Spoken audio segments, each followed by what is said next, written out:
In Marley, a village that hushed your voice without you noticing, time seemed to pause. Perhaps it was the hedgerows, tall and trim, standing like sentinels along the narrow lanes, or the fog that hung low in the mornings, smudging the edges of today into yesterday. The place felt ancient, as if all its stories had been told long ago. And now it simply lingered, waiting for a whisper of something new. On the morning of Morris Denham's funeral, Marley moved even more quietly than usual. Mr. Bees, the postman, made his rounds in silence, offering only a tip of his cap instead of his usual chatter. Mrs. Large, the butcher's wife, drew her curtains halfway at 10 and left him there. A gesture caught between respect and indecision. The bells of St. Mildred's tolled at noon, not with their familiar bright clamor, but with deep, solitary notes, each one heavy, like footsteps fading down a hill. Miss Jane Marple sat near the front of the church, taking it all in as she always did. Her faded leather handbag, worn but mended, rested in her lap. She wore a black wool coat, its collar faintly scented with lavender, and a netted hat balanced lightly on her silver hair. She wasn't family, nor even a close friend of the Denhams, but she attended funerals because, as she'd once told her nephew Raymond, grief reveals people's truest selves. The church pews were nearly full. Marley was small, but death had a way of coaxing even the most reclusive neighbors out of their homes. Morris Denham's passing stirred a quiet unease, a reminder that if it could happen to him, it could happen to anyone. He hadn't been loved, but he'd been respectable, the currency that carried weight in Marley. At the front sat Clarissa Denham, the widow, her posture a portrait of composed grief. Not a tear, not a tremor. A tall woman in her late 30s, she wore a tailored black dress that spoke of money and care. Her hands lay folded in her lap, her gaze fixed forward as Reverend Pritchard spoke of loss and faith. Behind her sat Marie's sons from his first marriage, Julian and Thomas. Julian, the elder by 5 years, wore his mourning like his suit's crisp, formal, almost too polished. Thomas, restless, traced the grain of the pew with his thumb and tapped his polished shoe against the stone floor. Neither glanced at Clarissa. The service was predictable, almost detached. Morris had been a solicitor, a committee man, president of the chess club efficient, not sentimental. It was no surprise his funeral felt the same. But then the music began. Young Mr. Ellis, the substitute organist from a nearby village, had played steadily, if unremarkably, until now. As the Reverend closed his prayer book and nodded to the loft, a melody rose that made Miss Marple sit a little straighter. It wasn't a hymn, nor even sacred music dressed up as one. The first notes were unmistakable a popular tune, one that hadn't echoed through a church in years.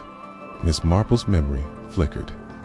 "Come Back in Spring," it was called, though some knew it simply as the song that played after the funeral.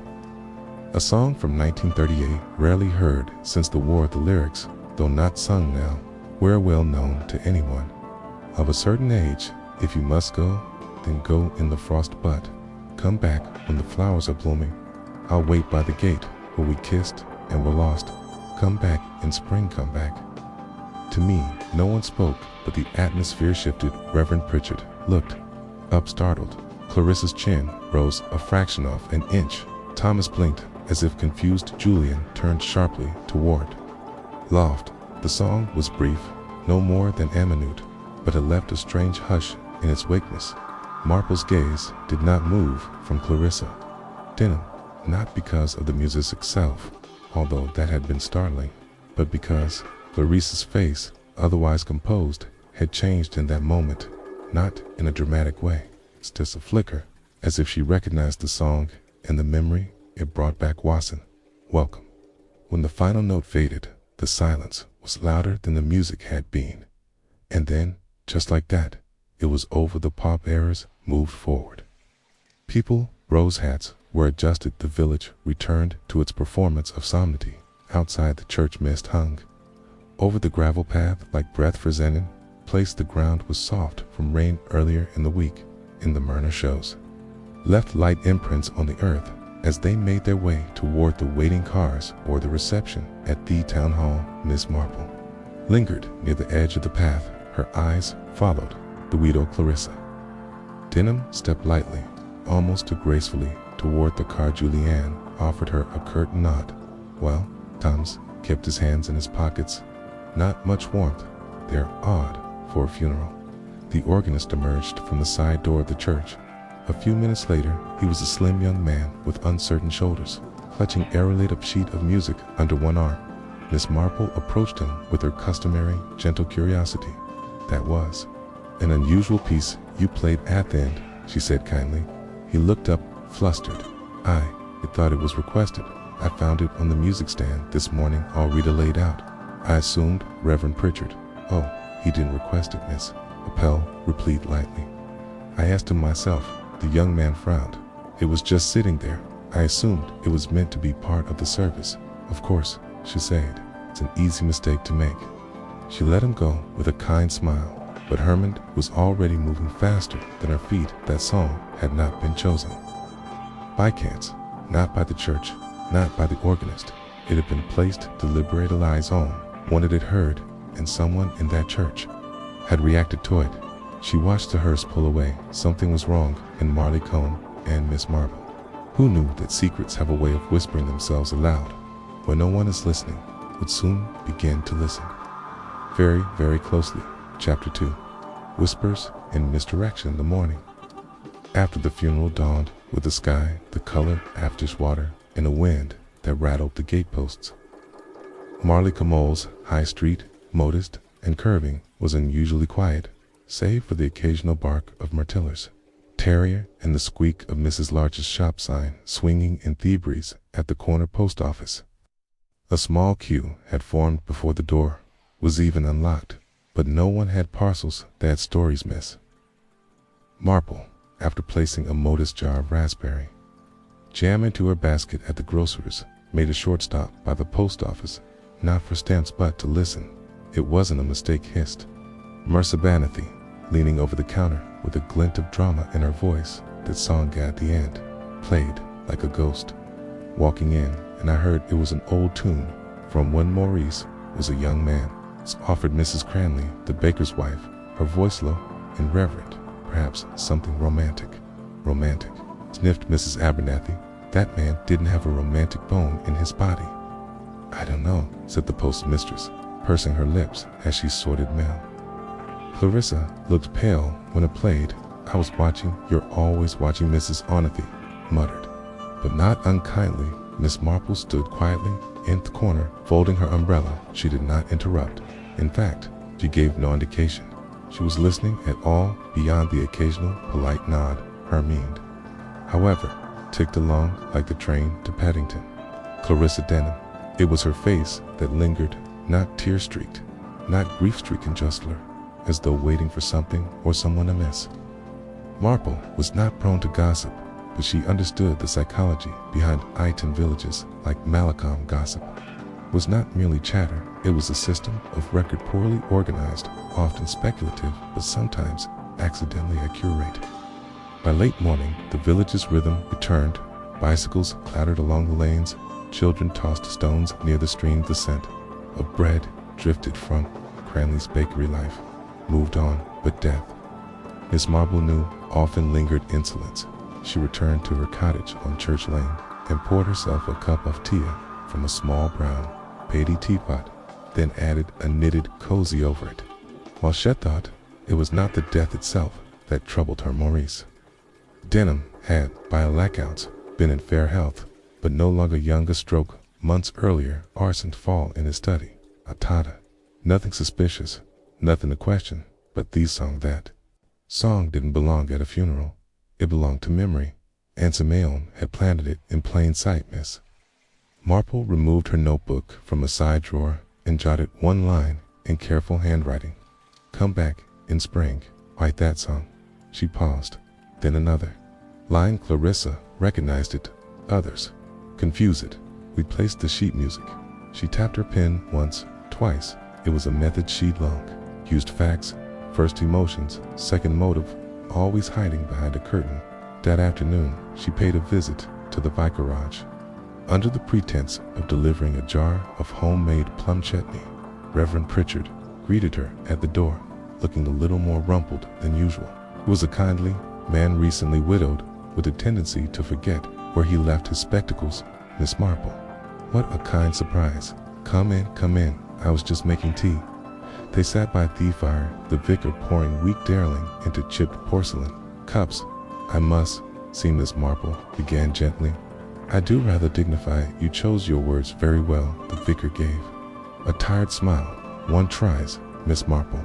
Morris wasn't the warmest of souls, but he did keep our local historical society afloat for several years. That must count for something. And yet, Miss Marple continued softly. The music at the end was rather curious. Wasn't it the vicar's side that blasted song? He thought.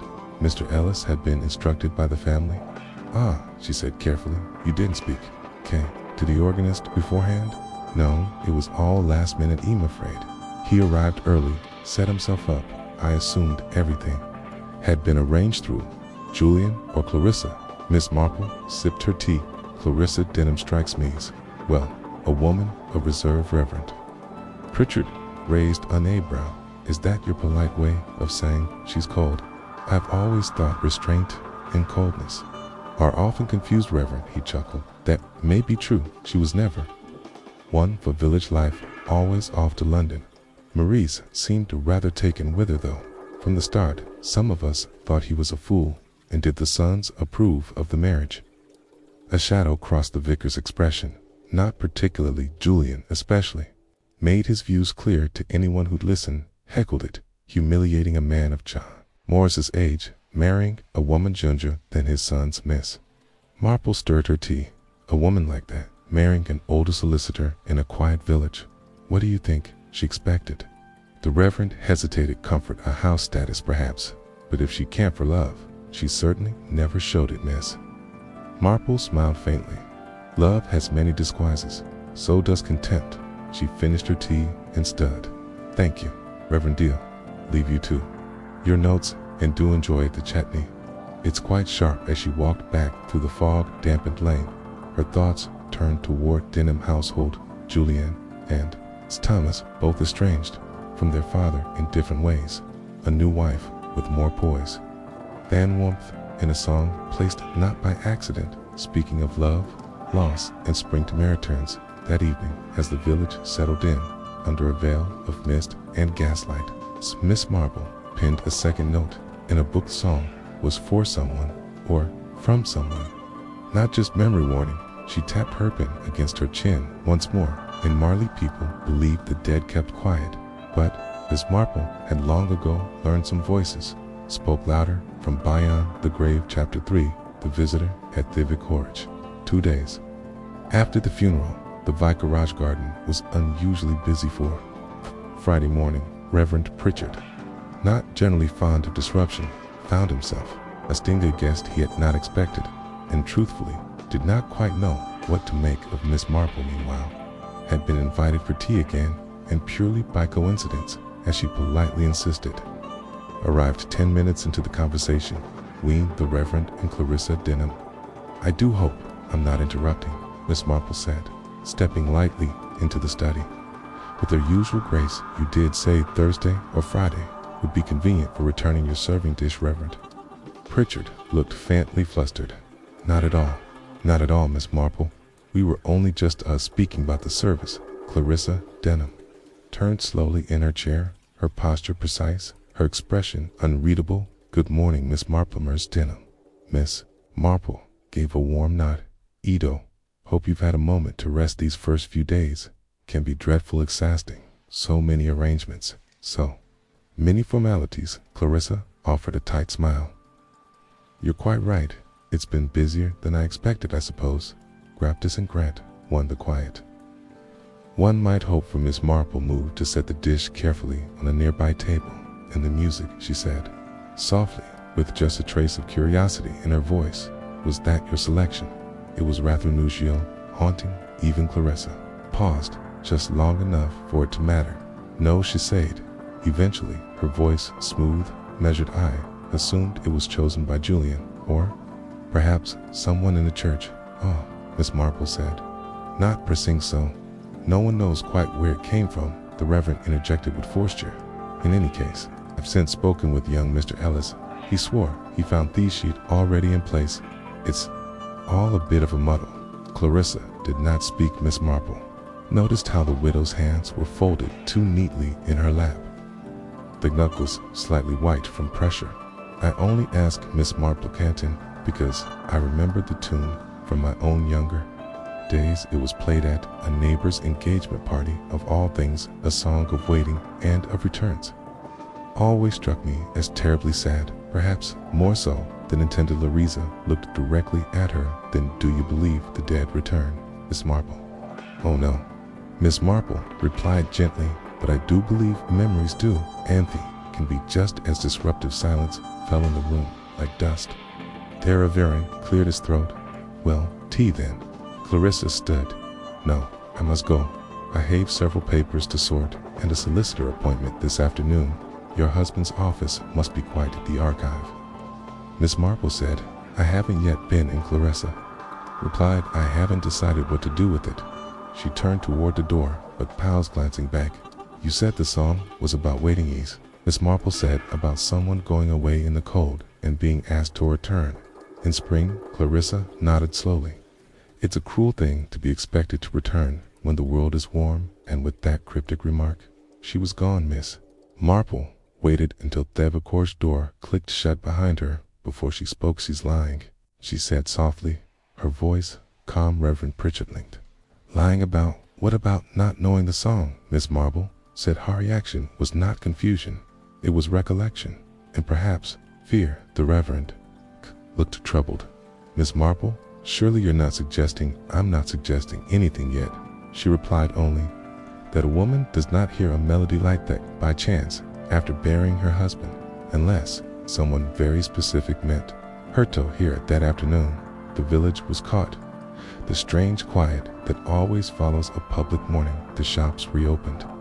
That flower cart returned, but the energy in Marleycombe had not yet restored its rhythm. In the garden of Ivy Cottage, Miss Marple sat, pruning her cladis.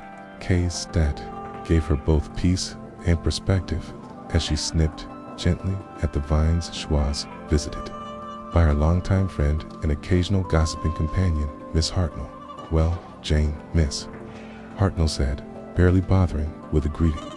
You'll never guess who I saw outside the old Denham offices this morning, Miss Marple smiled politely. You'll tell me either way, so I shan't. Julian and Thomas, both of them Martin quite an eye. Might add, that is interesting, Miss Marple replied, inspecting a particularly stubborn tendril. One might think they'd leave these state matters to the widow. Miss Hartnell leaned. And that's just it. It wasn't about the estate, not that. I could tell Thomas was furious about something, kept saying you had no right. And Julian, cool as ever, just kept saying, it's done now. I tell you, it didn't sound like brothers arguing over wills. No, said Miss Marple. It sounds like brothers arguing over secrets. Later that evening, Miss Marple pulled out her notebook again. The Pagawas, already marked with 2 entries. She added a third. Clarissa knows. The song lead about it. Why sons arguing possible family tension over Morris's affairs.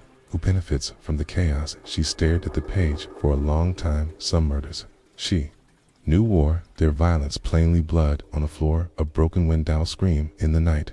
But others were quieter, pushed slowly forward by fair resentment or guilt. Like tea gone cold on the sitting room table. No obvious harm, but something wasn't right. And now there was something else she couldn't yet say. But Miss Marple felt it as surely as she felt the chill in her teacup. Maurice Denham had not died in peace. Chapter 4. The locked office. By Saturday morning, the fog had lifted from Marleycombe, but the mood remained overcast. Even the birds seemed to chirp more cautiously, as if hesitant to break village's strange silence. Miss Marple stood at her window with a steaming cup of tea, watching the milkman trundle past on his bicycle. Leather was comfort in the predictability of such things, the rattle of bottles, the creak of the old cart, but beneath it all, her mind churned. She had always believed that truth revealed itself. In the mundane, people may lie, but habits reveal it all. At 10, a knock came at her door. When she opened it, she was not surprised to see Thomas Denham. He was a handsome young man in a strange sort of way, not the confident kind of handsomeness that turns heads at luncheons, but the kind that came with tightly pressed lips and hands that never seemed towards Miss Marple. He said, voice taut, "May I have a word?" Of course, she replied warmly, "Come in, I have some lemon shortbread, if you don't mind it a touch soft."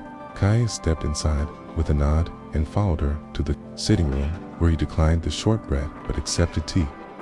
"I heard you spoke to Clarissa," he said without ceremony. "I did she visit at Vicarage?" A brief chat. Thomas rubbed his temples. "Look, I don't want to speak ill of the dead or the living, for that matter, but something's not right." Miss Marple waited, knowing better than to interrupt a young man trying to convince himself to trust an elderly woman with a sharp mirror. She was calm at the funeral. To calm Thomas, continued even Julian, said that. She looked relieved. "And then that song, do you know it?" Miss Marple asked softly. "I remember it," he replied. "My mother used to hum it when we were little before she died. It was her favorite, or so I was told." Miss Marple's brow twitched. "Your mother?" "Yes," he said. "Our real mother, Julian and I, she did when I was 9, car crash, and Clarissa married my father 6 years ago. Not long after he took a sudden interest in ballroom classes and started having suits tailored in Oxford. I see she wasn't cruel," Thomas added quickly, "but she didn't love him. Not really. Not like she loved herself. And you think the song, I don't know, but So Me On, wanted it played? Someone wanted a memory stirred." Miss Marple sipped her tea. "Tell me something, Mr. Denham. Do you believe your father's death was natural?" He looked startled, then leaned forward. "He had a stroke months ago and another, they say, but he didn't.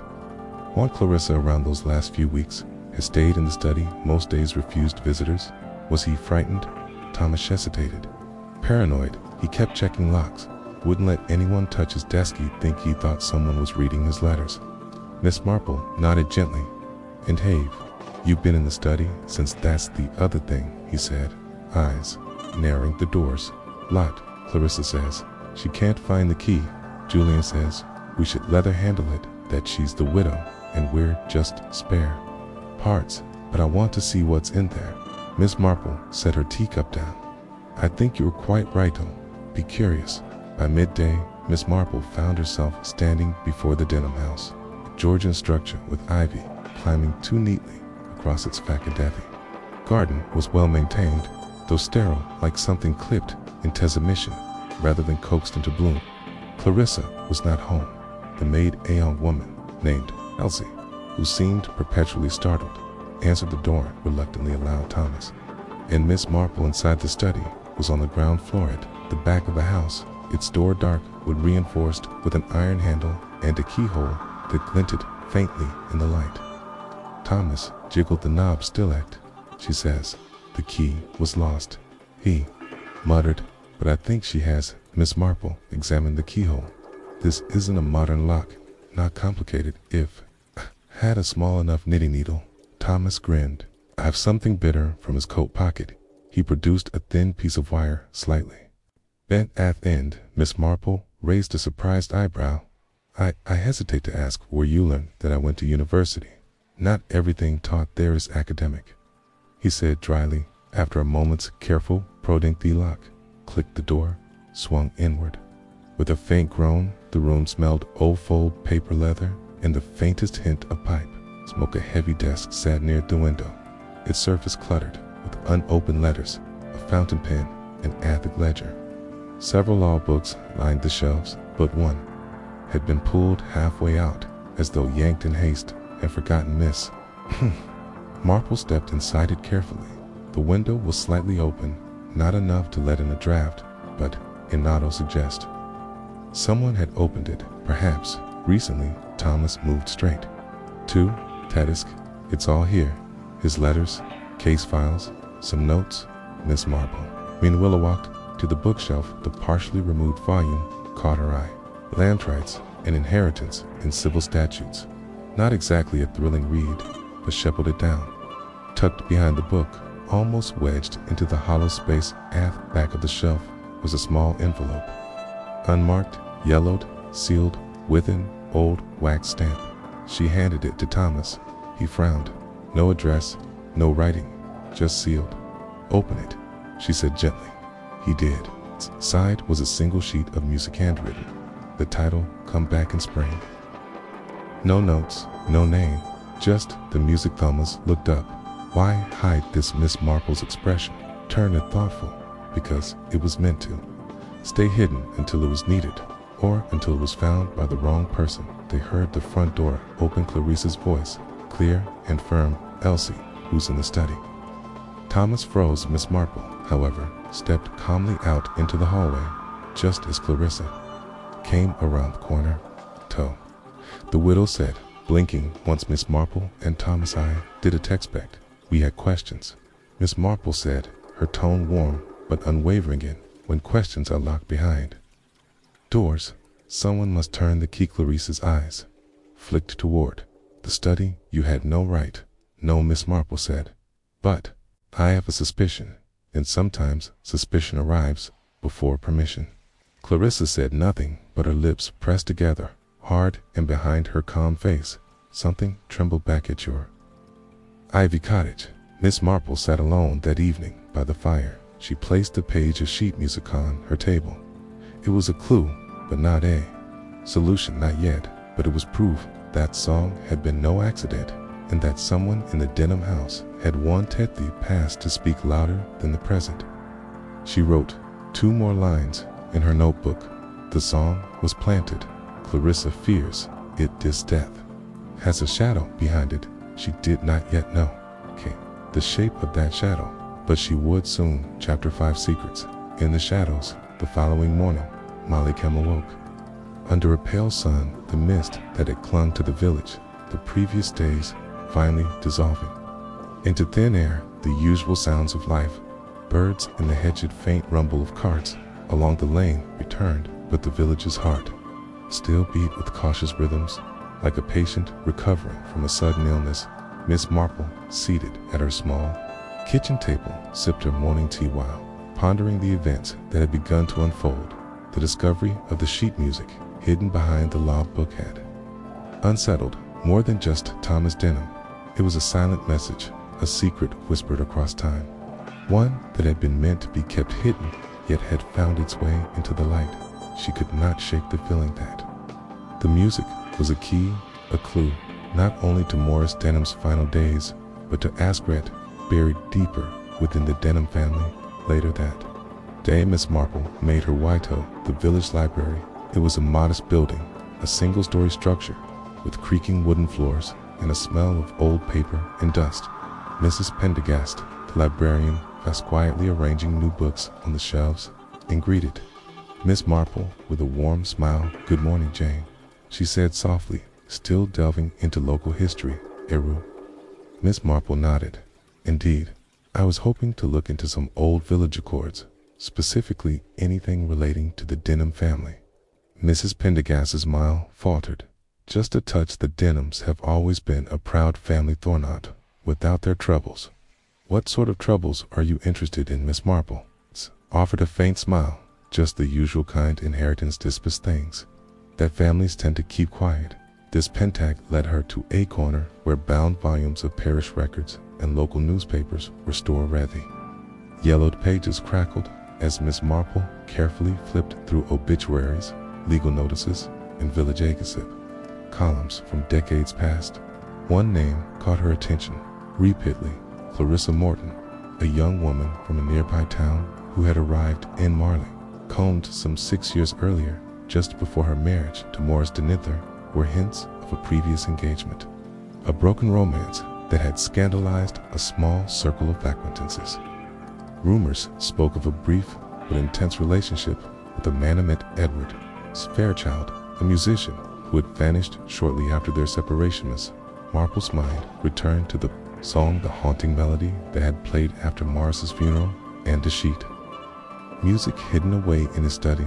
Could these songs be a connection to this mysterious Edward Fairchild? Someone who might still cast a shadow over Clarissa's carefully constructed. Livia's. The afternoon sun slanted through the windows.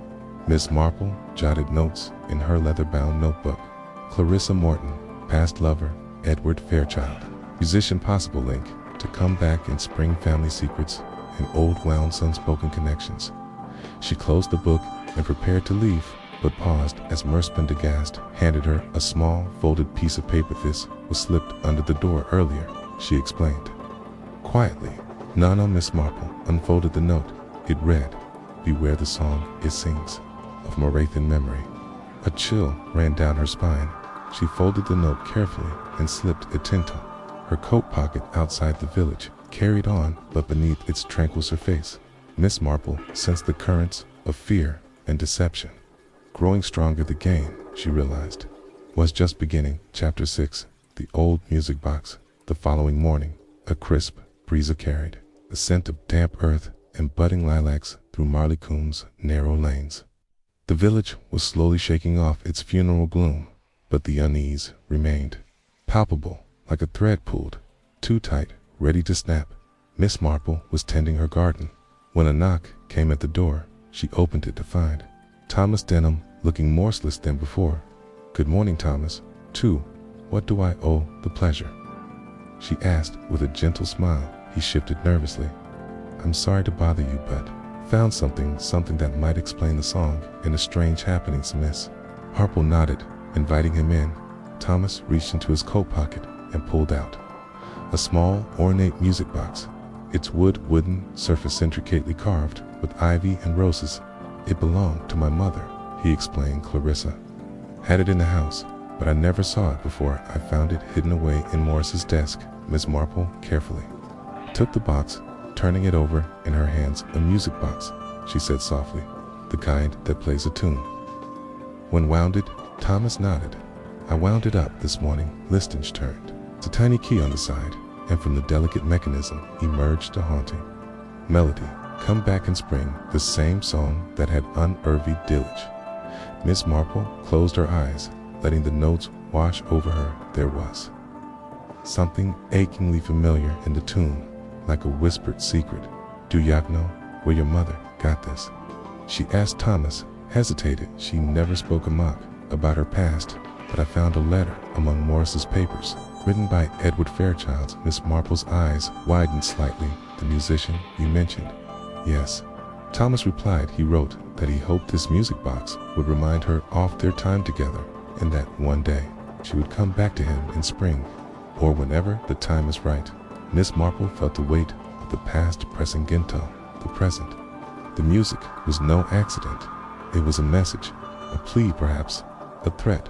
Just then, a soft knock interrupted their thoughts. Miss Marple opened the door to find Clarissa Denham standing there, her expression guarded but curious. "I heard you were here," Clarissa said quietly. "May I come in?"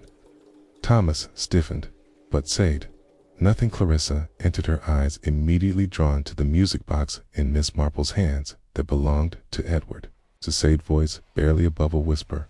"I thought it lost forever." Miss Marple exchanged a glance with Thomas before speaking neatly. "Mrs. Denham, the music and the secrets it holds seem to be at the heart of its mystery. There are things we need to understand." Clarissa nodded slowly. "Very well, but some truths come at Aprice." As the three sat together, the fragile threads of the past began to revealing love, betrayal, and a long-hidden pain that could explain the haunting song and perhaps the death of Maurice Denham. Chapter 7. Echoes of a Lost Melody. Room was quiet, except for the soft ticking of the old grandfather clock in the corner. Clarissa sat on the edge of a faded armchair, her fingers lightly tracing the delicate carvings of the music box. Thomas stood by the window, arms crossed, watching the pale light filter through the curtains. Miss Marple, seated opposite Clarissa, observed both carefully the widow's poised composure and the son's restless energy. Edward Fairchild. Clarissa began, her voice steady but tinged with a sadness that seemed to come from a place far beneath her calm exterior. He was the love of my youth before Maurice, before Marley Combe, before any of this. Thomas's eyes narrowed, but he said nothing. Clarissa continued, we met in London in the late 30s. He was a gifted musician, full of passion and dreams. We were engaged once, but circumstances tore us apart, war, family pressures, misunderstandings. He disappeared shortly after. No word, no funeral. Miss Marple nodded thoughtfully. And this music box, it belonged to Hemmy's. A gift. The song is his signature, Come Back in Spring. He said it was compromised to wait for me, but life moved on, as it often does, until Morris. Miss Marple said softly. Clarissa looked down, fingers tightening around the box. Maurice was stability, security. He saved me from the loneliness of those years, but never stopped wondering if Edward would come back. Thomas's voice cut through the silence. And now he has, in a way. Clarissa's eyes met his, a flicker of fear passing through them. What do you mean? Thomas took a deep breath at the song at the funeral. The hidden sheet music box. Someone is sending a message. Miss Marple leaned forward. Do you believe Maurice's death is connected to this message? Clarissa hesitated. Denied it. I believe. Morris was scared, more scared than he let on. He kept secrets in thought study, secrets tied to the past. The room seemed to hold its breath. Miss Marple's mind raced, piecing together the strands: a lost love, a haunting melody, a locked study, and a death that may not have been natural. The village of Malcolm was no longer the peaceful haven it appeared.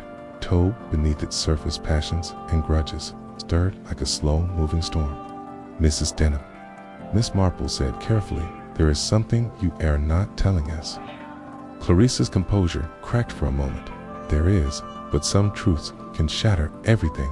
Miss Marple's eyes softened. That truth is never easy, but it's the only way to bring peace. Clarissa looked away, then back. Decision made. Edward Fairchild did not disappear by choice. He was involved in something dangerous, something that caught Morris's attention. Morris found out, and that knowledge, it put us all in peril. Thomas's jaw tightened. What kind of peril? Clarissa swallowed hard. I don't know everything, but Morris's death, it might not have been a stroke after all. Miss Marple closed her eyes, briefly sensing the weight of the confession. Then we must find out what Morris knew, and who might have wanted him silenced. The fragile peace of Malcolm had been broken, and the echoes of a lost melody were calling forth secrets. Stat refused to stay buried. Chateau's intensity. The late afternoon sun cast long shadows through the tall windows of the Etnam house, but the study remained dim and somber. The smoke floated lazily in the fading light, settling over piles of papers and books that seemed untouched for weeks. The room held the lingering scent of tobacco and old leather, a faint echo of Maurice Denham's presence. Miss Marple stood quietly by the desk, her eyes scanning the scattered documents, seeking the truth hidden beneath layers of routine. Thomas paused nervously near the door, his fingers twitching as if he could summon answers. Be sheer will. Clarissa sat stiffly in a chair, her gaze fixed on a faded photograph of Morris in his younger days. We need to understand what Maurice was protecting, Miss Marple said softly, and who he feared. Thomas nodded. There's one folder I didn't get to look through earlier. It was hidden behind Theliger, marked private. I found it in a locked drawer pot. I managed to open it. Carefully, he handed Miss Marple a manila folder, its edges worn and stained. Inside were letters handwritten, correspondence, official documents, and a series of notes in Morris's press script. Miss Marple unfolded the top letter, dated just a few weeks before Morris's death. It was addressed to an unknown recipient. Tan spoke cautiously about a matter that must be kept confidential, mentioning risks to the family and a name that must not surface. The letter hinted at a dispute over land rights in reference to claimant, whose intentions are questionable. Miss Marple's brow furrowed. The words were vague, but heavy with implication. Who could this claimant be?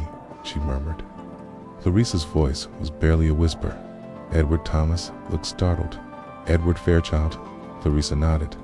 I can tell you everything before Morris, Edward, and I had planned to claim a family estate, a small property with sentimental value, but someone else claimed the rights.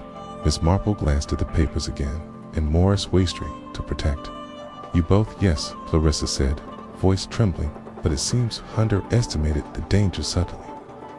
Thomas's gaze caught a small envelope tucked between the letters. It was unsealed, the handwriting faint, but elegant. Miss Marple opened it carefully. Inside was a single sheet of paper with a message written in hurried script. If you want the truth, look where the music stops. A chill passed through the room. What could that mean? Thomas's scared voice. Tight Miss Marple's eyes gleamed with quiet resolve. We must return to the music box. There may be more than a melody hidden there. Clarissa rose suddenly. I cannot bear this any more. The past has been a heavy cloak. But if Maurice's death was no accident, we must uncover the truth, no matter the cost. As the shadows lengthened and skittled over Marley, the three understood that their search would lead them deeper into secrets. Long buried Juck, peaceful village facade, was cracking, revealing dangers lurking just beneath the surface. Miss Marple felt the familiar stir of determination. The song had been played for a reason, and now the silence that followed was telling them where to look next. Chapter 9. The Hidden Compartment. The soft patter of rain on window panes accompanied the tense silence in the denim stud outside. The village of Marley seemed to retreat beneath the gray sky as it's waiting for the storm to pass. Inside, the three, Miss Marple, Thomas, and Clarissa, were united by quiet determination. Driven by the mysteriousness found among Morris's papers, if the message says, look where the music stops, then perhaps the music box holds more than just a melody. Miss Marple said, eyes scanning the room with a newfound intensity. Thomas carefully placed the music box on the desk, then turned the tiny key once more. The familiar haunting chin began to play, filling the room with its melancholic notes. As the last delicate chime faded, Miss Marple gently lifted the lid, peering inside there. She said, pointing to the base, do you see that small panel beneath the mechanism? Thomas nodded. I hadn't noticed it before. With careful fingers, Miss Marple pressed on a barely perceptible seam, and Thepano slid open to reveal a tiny folded piece of parchment. Clarissa gasped softly as Miss Marple unfolded the note. The handwriting was unmistakably Maurice's, neat, precisioned. Careful it read, to those who seek the truth, beware the shadows. Cast Bitehouse closest the pass has claws sharper than a knife. Trust only what the song reveals. A chill settled over the room. Thomas frowned. Who could he mean? Bitehouse, closest family, friends, neighbors. Miss Marple looked thoughtfully at Clarissa. Sometimes the deepest shadows are cast by those we least suspect. Trust is a fragile thing, easily broken. Clarissa swallowed hard. There were tensions. Maurice's sons never fully accepted me, and Maurice himself grew secretive in his final months. He feared something, or something added. He'd tell you who? Thomas asked urgently. No, she whispered. He only said to. Be careful. Miss Marple folded the note carefully. We must find out what exactly frightened Morris. This message, the song, and the locked study are pieces of a larger puzzle. A sudden knock at the door interrupted them. Elsie, the maid, peeked in her face. Pale Mrs. Denham, there's someone to see you. Mr. Harwood, from the solicitor's office. Clarissa's eyes flickered with unease. Show him in, please. Moments later, a tall, stern-looking man in his 50s entered. His sharp eyes scanned the room quickly before resting on Clarissa. Mrs. Denham, he began, I'm afraid have some troubling news regarding your late husband's affairs. Clarissa's breath caught. What sort of news? Mr. Harwood produced a thick folder. It appears that Morris was involved in a dispute with a business associate, one that had escalated recently. There are allegations of forgery and threats made against him. The Moss exchanged a glance with Miss Marple. Do you believe this could be connected to his death? Harwood nodded grimly. I'm afraid so. The police? Area investigating, but I thought you should be informed, miss. Felt the weight of the day settle around her. The web of secrets was growing more tangled, these shadows came deeper, but one thing was clear. The truth was waiting to be uncovered. No song, no matter how haunting, could silence it forever. Chapter 10. A visit from the inspector the following morning. Donetto and overcast, a thin drizzle, dampening the cobblestones of Marley Combs. High Street, the village, still heavy with the weight of recent revelations, moved with the muted rhythm shops opening slowly, a few villages exchanging wary glances, and the church bells tolling softly in the distance.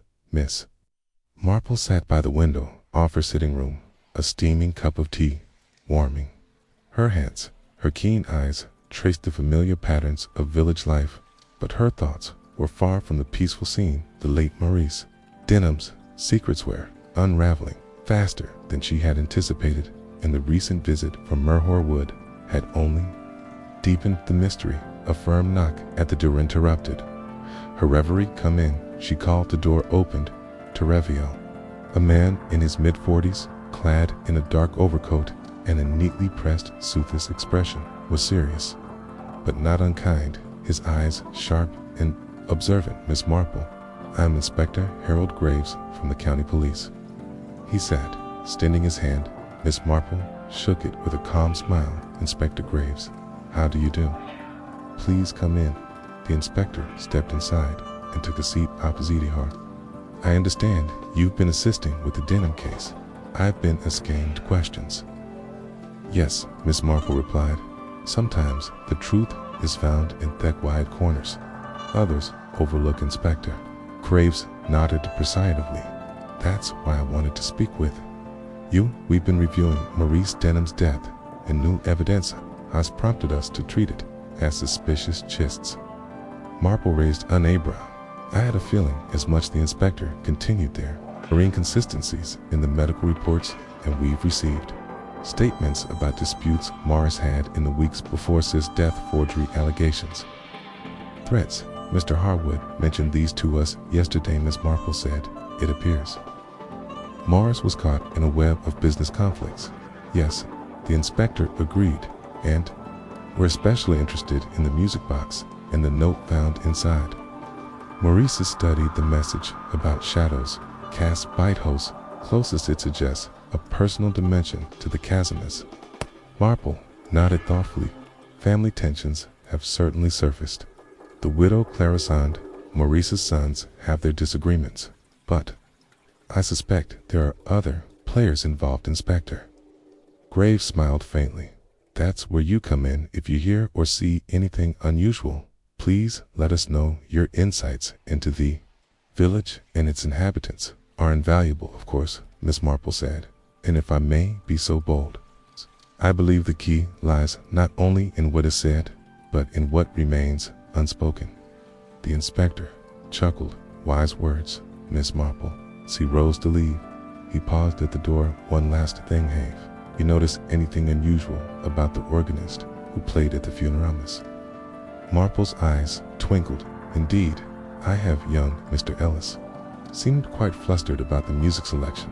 I intend to have a quiet word with him soon, Inspector. Graves nodded. Good, I'll arrange for you to meet him.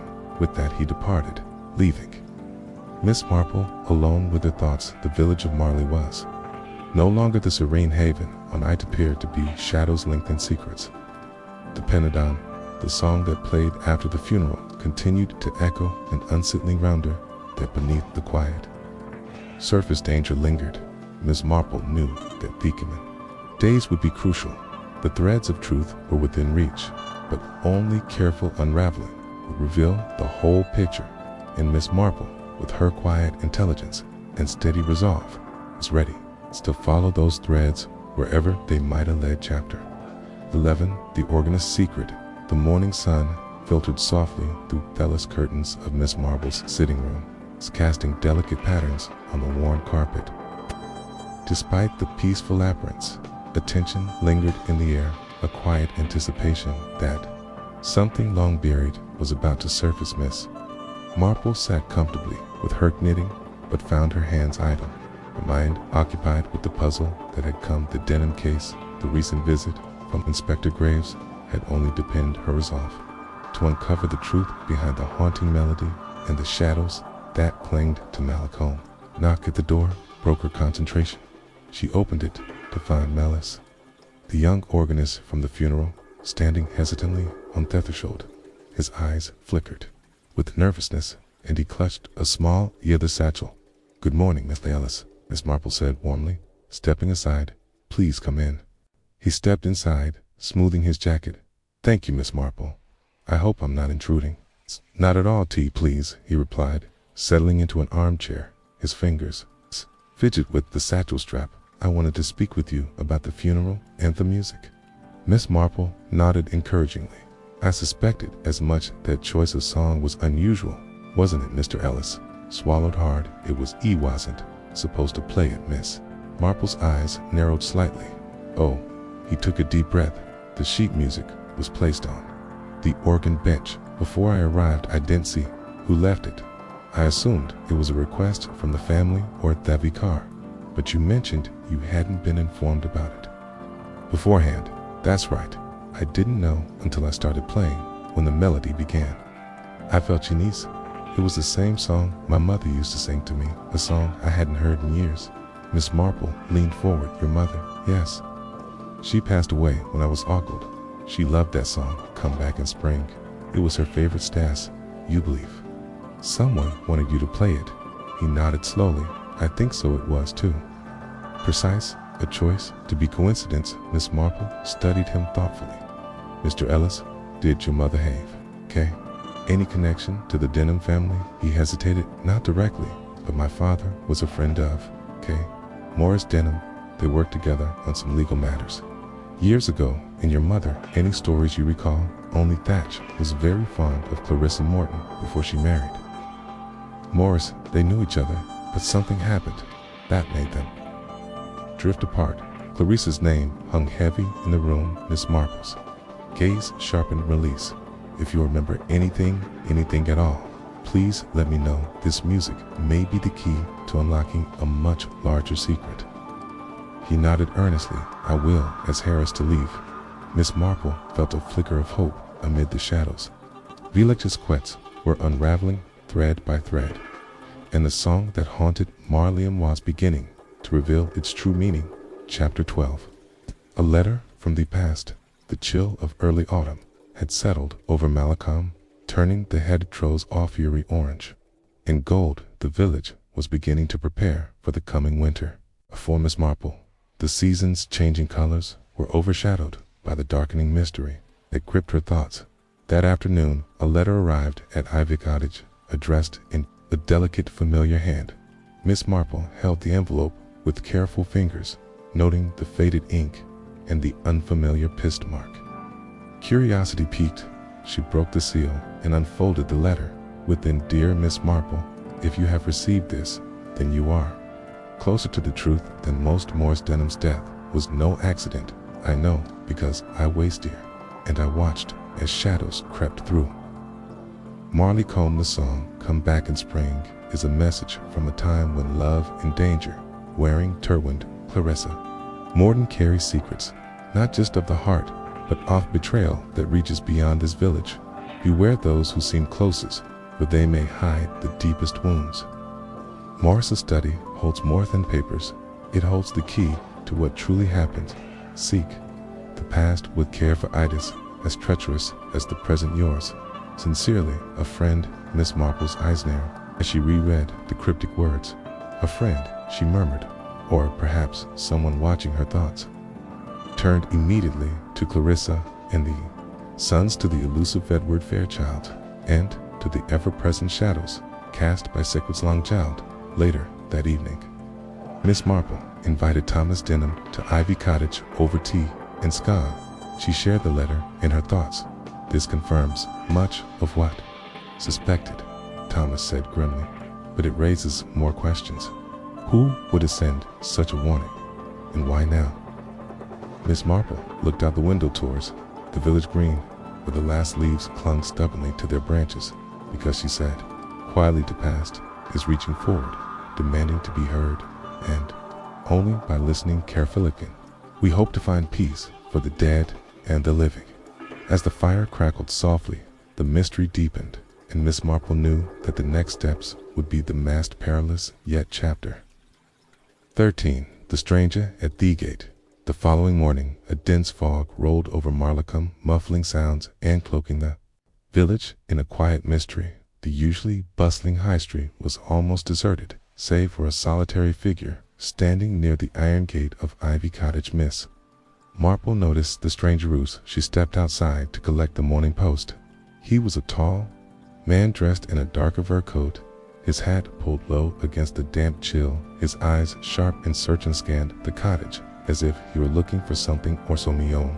"Good morning," Miss Marple said, approaching with her usual gentle curiosity. The man turned, offering a thin smile. "Good morning, Mrs. Marple. I hope I'm not intruding." "Not at all," she replied. "May I ask your name?" "Edward." Fairchild had said quietly. The name struck a chord, echoing the stories she had heard, the musician's lost love, the ghost of her past that refused to stay buried. "You have come a long way," Miss Marple said softly. "Markham has been waiting for you." Edward nodded, his expression tinged with sadness. "I've returned to find the truth, still understand what happened to Morris and to Clarissa." Miss Marple studied him carefully. "Then we have much to discuss." As they moved into the warmth off sitting room, the fog outside thickened, pressing against the windows like a living thing. The past was no longer distant. It had stepped into the present, bringing with it secrets, regrets, and the promise of revelations yet to come. Chapter 14. Unveiling Old Wounds. The evening shadows lengthened as Edward's Fairchild settled into the quiet comfort of Miss Marple's sitting room. His presence was a ripple in the calm surface of Marlicum's long-standing stillness, a reminder that the past often refuses to stay buried. Edward's voice was low and measured as he began to recount memories tinged with both love and loss.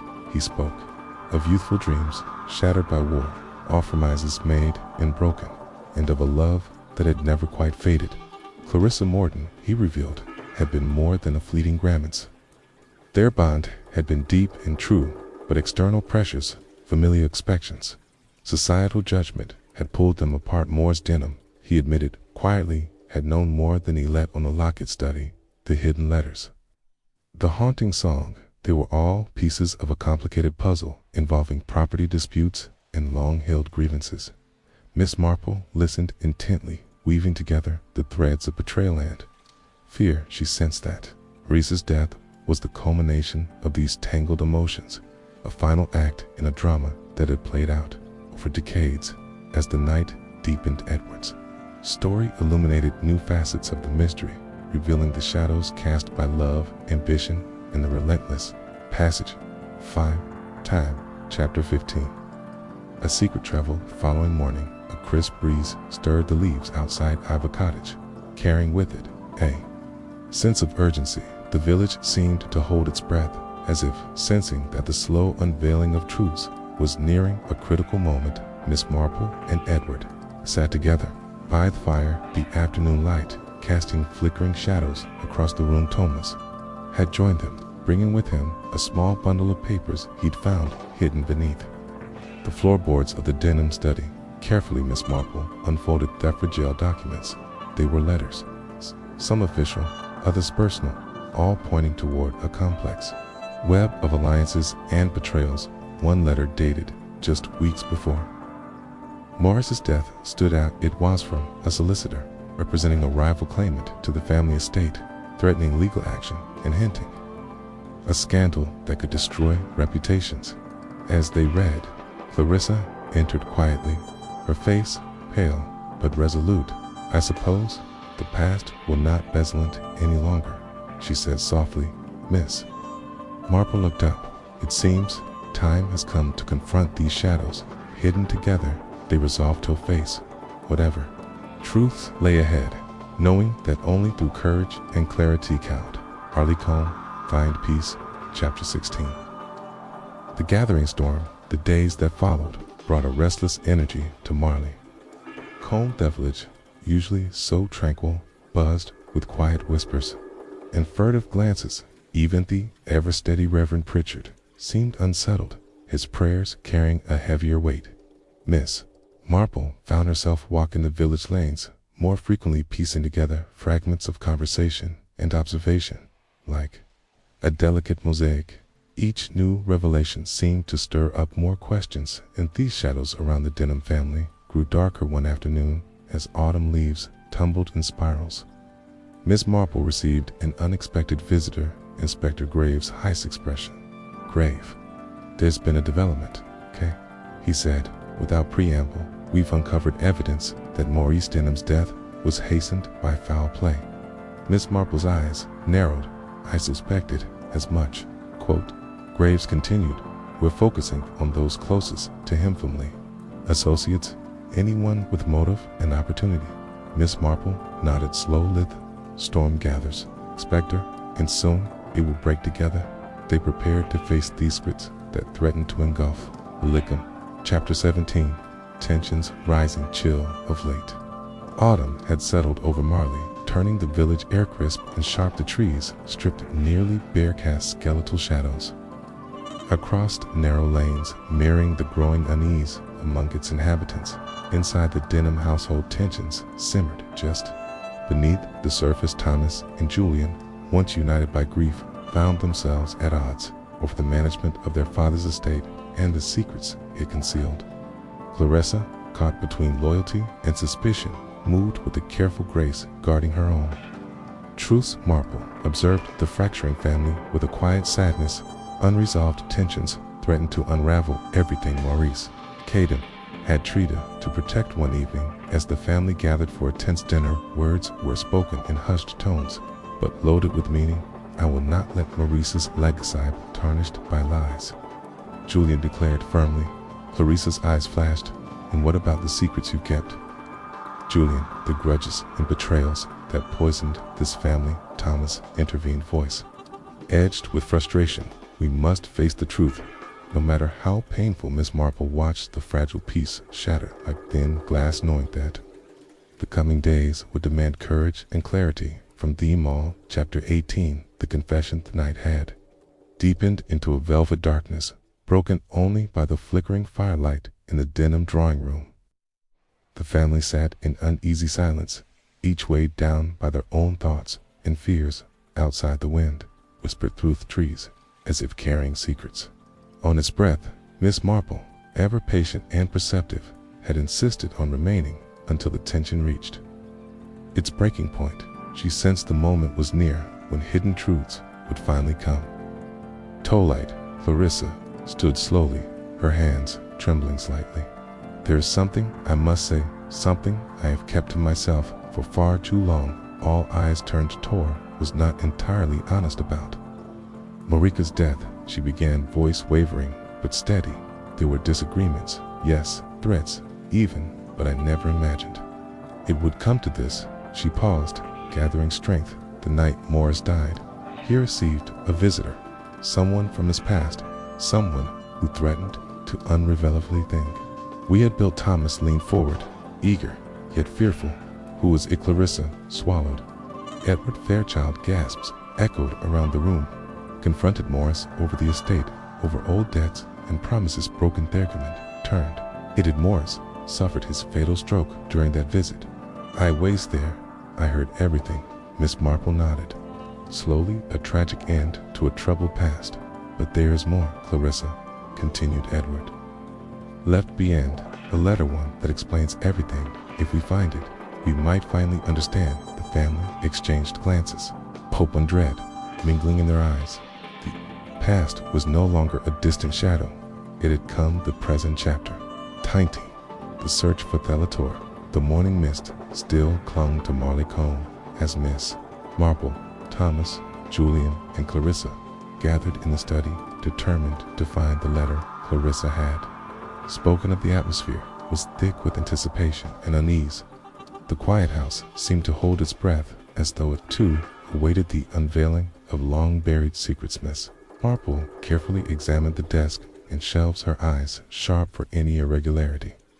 A loose floorboard, an unusual book placement, a hidden compartment. Thomas and Julian searched drawers and cabinets, while Clarissa stood silently by the window, her hands folded tightly after nearly an hour with no success. Thomas paused, holding a small, ornate box it found behind a row of law books. Could this be something, miss?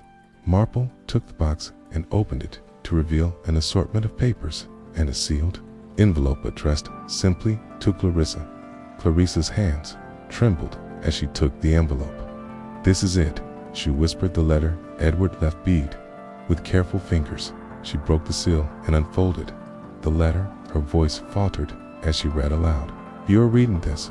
Know that my departure was not by choice. Marika's death was a consequence of old wounds and darker schemes. Trust only yourself, Clarissa.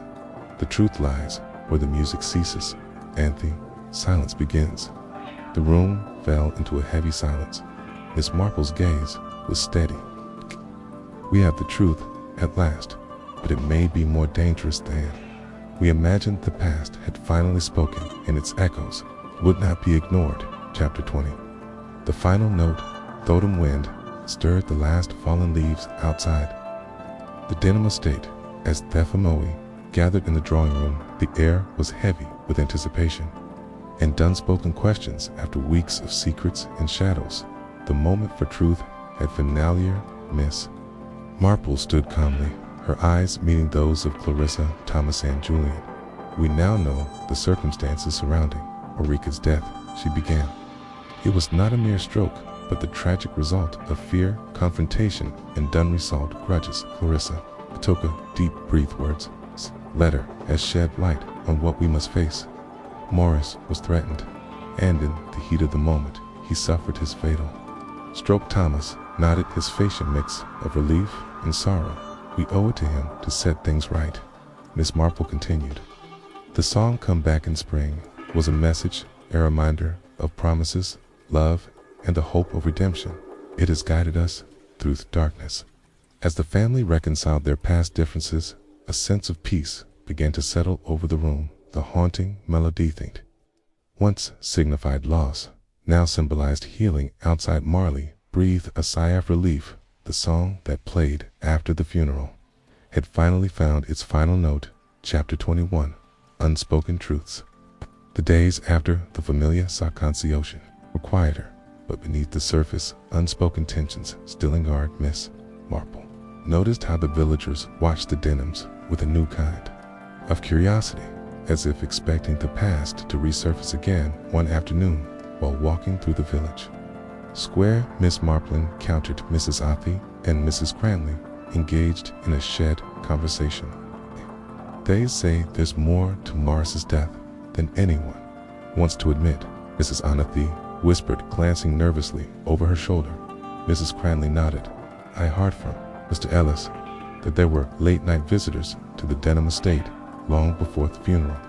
Miss Marple's mind sharpened. The truth had been partially revealed. The full story might still be hidden in shadows, waiting for the right moment to emerge. She resolved to watch carefully, knowing that sometimes the quietest voices hold the most important secrets. Chapter 22. The whispered warning as winter's chill crept closer to Marley Combe. The village seemed to draw inward, the days growing shorter and the nights longer. The Denham household, though outwardly calm after the recent revelations, carried an undercurrent of unease. One evening, as Miss Marple returned from the local shop, she found a folded note slipped under her door. The handwriting was unfamiliar, the message brief but ominous. "Beware the shadows that linger. Still not all truths have yet been told." Miss Marple's heart quickened. Thelator echoed the earlier warnings, proof that someone in Marley Combe was watching, waiting, perhaps afraid, determined to uncover the final pieces of the puzzle. She began quietly questioning neighbors and friends, seeking any hint of what lay beneath the surface. The village, it seemed, was holding its breath, and so was she. Chapter 23. The Secret Meeting. Gony, foggy evening. Miss Marple received an unexpected invitation slipped beneath her door. A simple note, unsigned, requesting her presence at the village hall at midnight. The message was to her, yet unmistakably urged curiosity. Piqued, she wrapped herself in a warm cloak and made her way through the mist-shrouded lanes of Malcolm.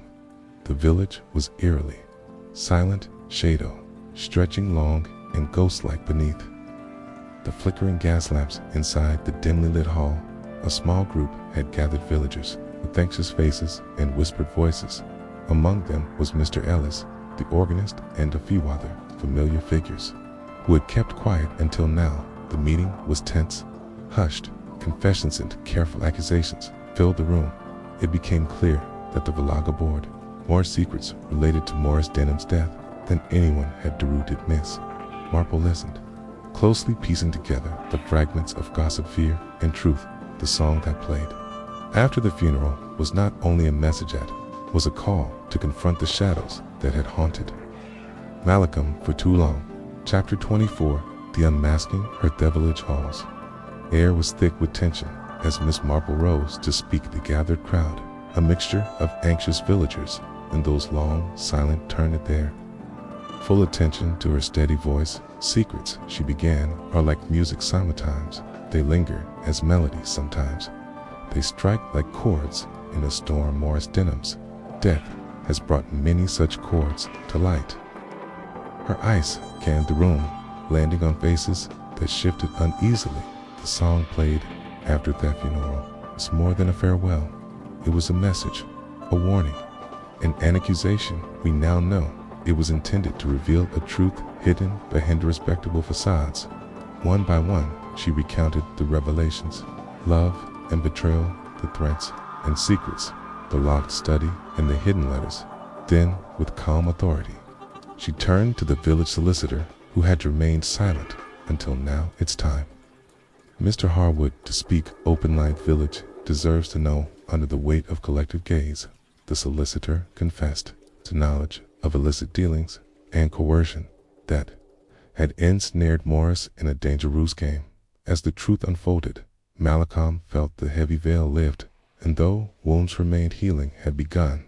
The song had played its final note. Chapter 25. Peace. At last, the crisp winter morning light filtered softly through the frost-covered windows of Ivy Cottage outside Malcolm was settling into its usual rhythm, quiet, steady, and a little wiser for theatricals it had endured. Miss Marple sat comfortably in her favorite armchair, a gentle smile playing on her lips as she reflected on the journey that had brought K-Truth to light. The tangled web of secrets, music, and unspoken fears had finally unraveled, revealing the heart of the mystery. Clarissa Thomas and Julian had begun to rebuild their fractured family, bound not just by blood but by understanding and forgiveness. The shadow that had loomed over Morris Denham's death was lifted, replaced by a fragile alibis.